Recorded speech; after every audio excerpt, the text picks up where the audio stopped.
সাশ্রয়ী মূল্যে আপনি ঘরের ভেতরের দেয়ালে ফিনিশ কোট হিসেবে ব্যবহার করতে পারেন রক্সি এসপিডি। এই রং সিলার এবং পাট্টি লাগানোর স্থানে ফিনিশ কোট হিসেবে ব্যবহার করুন।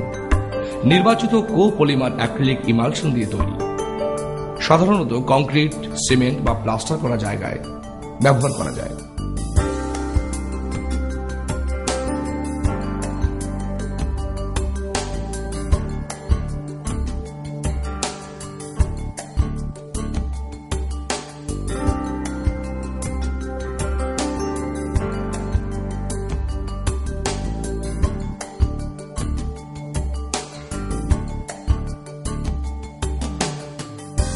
প্রায় সমপরিমাণ পানি মিশিয়ে পাতলা করুন।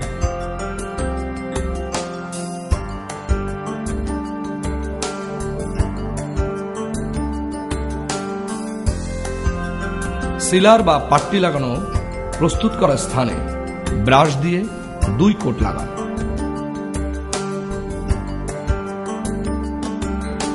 প্রথম কোট লাগানোর 4 থেকে 6 ঘন্টা শুকানোর পর দ্বিতীয় কোট লাগানো যায়।